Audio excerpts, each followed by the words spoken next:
Om Swastiastu. Perkenalkan, saya Nirai Ayu Melinda Intania, Pranata Laboratorium Kesehatan di Laboratorium Rumah Sakit Umum Daerah Nyitdah, Kabupaten Tabanan. Rumah Sakit Umum Daerah Nyitdah adalah salah satu rumah sakit yang ada di Kabupaten Tabanan.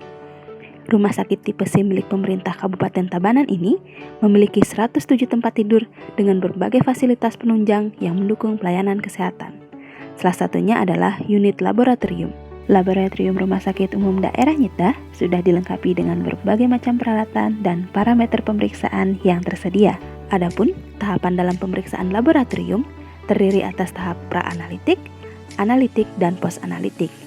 Berdasarkan keputusan Menteri Kesehatan Republik Indonesia nomor HK.01-07-Menkes-313-2020, salah satu masalah dalam tahap pra-analitik adalah data pasien yang tidak lengkap. Sebelum melakukan pemeriksaan laboratorium, maka pasien harus membawa formulir permintaan pemeriksaan laboratorium. Berdasarkan Peraturan Menteri Kesehatan Republik Indonesia Nomor 43 Tahun 2013 tentang penyelenggaraan laboratorium klinik yang baik, adapun salah satu verifikasi yang harus dilakukan pada tahap pra-analitik adalah memeriksa formulir permintaan pemeriksaan laboratorium, di mana hal-hal yang harus diperhatikan diantaranya 1. Apakah identitas pasien, identitas pengirim, baik itu dokter ataupun lab pengirim, nomor laboratorium, tanggal pemeriksaan, dan permintaan pemeriksaan yang sudah lengkap dan jelas. Yang kedua adalah apakah semua permintaan pemeriksaan sudah ditandai. Adapun alur pemeriksaan laboratorium dari ruangan adalah setelah formulir dan sampel diterima dari perawat ruangan, petugas laboratorium akan mencocokkan kesesuaian data antara form permintaan laboratorium dengan identitas yang ada pada tabung sampel. Penulisan yang jelas pada form permintaan laboratorium juga akan membantu proses ini berjalan dengan baik. Kelengkapan pengisian formulir pemeriksaan laboratorium penting dilakukan karena 1. Mempercepat dan mempermudah proses verifikasi data pasien pada formulir dengan label yang ada pada tabung sampel, sehingga apabila sampel datang dalam jumlah yang banyak, kelengkapan identitas pasien akan membantu mencegah kemungkinan terjadinya sampel yang tertukar. 2. Akan membantu saat proses penginputan data identitas pasien pada alat saat proses pemeriksaan. 3.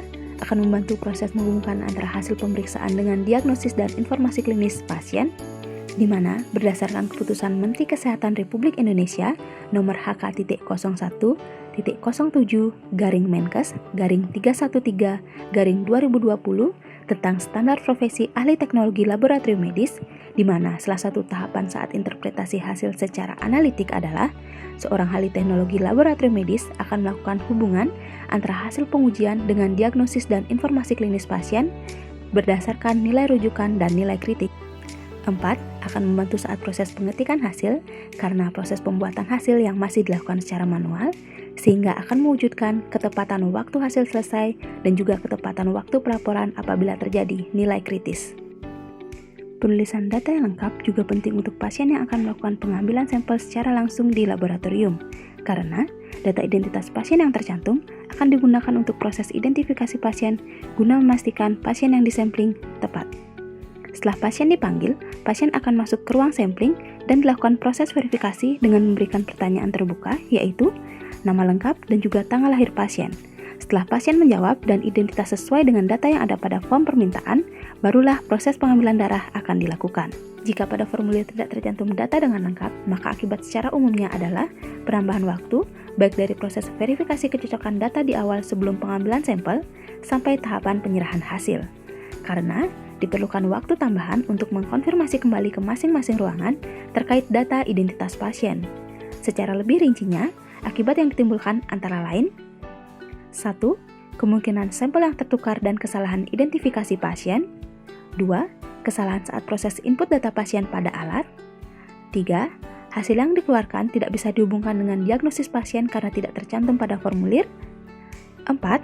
Kesalahan saat penginputan data pasien pada pengetikan hasil laboratorium yang akan menyebabkan keterlambatan penyerahan hasil laboratorium. Kelima, keterlambatan pelaporan nilai kritis karena sebelum dilaporkan ke ruangan asal pasien, nilai kritis harus dikonsultasikan terlebih dahulu dengan dokter penanggung jawab laboratorium untuk memastikan hasil yang dikeluarkan sesuai dengan diagnosis pasien. Apabila dilihat dari sisi pelayanan selain laboratorium, keterlambatan ataupun kesalahan keluarnya hasil lab tentu akan sangat berpengaruh karena Sebagian besar keputusan medis didasarkan pada hasil laboratorium, sehingga apabila terjadi kesalahan ataupun keterlambatan hasil laboratorium dapat mengakibatkan beberapa hal seperti pengobatan yang tertunda, keterlambatan pemberian prosedur tindakan kepada pasien, kesalahan dalam pemberian obat, kesalahan dalam pemeriksaan diagnostik, biaya yang akan membengkak, dan juga akan meningkatkan risiko keselamatan dari pasien itu sendiri. Jadi, mari lengkapi pengisian form permintaan pemeriksaan laboratorium di Rumah Sakit Umum Daerah Jeddah dengan beberapa hal yang harus diisi sebagai berikut. 1. Identitas pasien seperti nama, tanggal lahir, umur, nomor rekam medis, jenis kelamin, dan juga alamat. 2. Nama dokter pengirim. 3. Zaal atau poli asal pasien. 4. Jaminan pasien. 5. Tanggal permintaan pemeriksaan. 6. Jam datang dan jam pengambilan sampel. 7. Diagnosa ataupun informasi klinis pasien. Dan 8 adalah jenis pemeriksaan yang diminta. Sekian yang dapat saya sampaikan. Mari lengkapi pengisian identitas pasien pada formulir permintaan pemeriksaan laboratorium, karena pelayanan laboratorium yang baik dimulai dari tahap pra-analitik. Om Santi Santi Santi Om.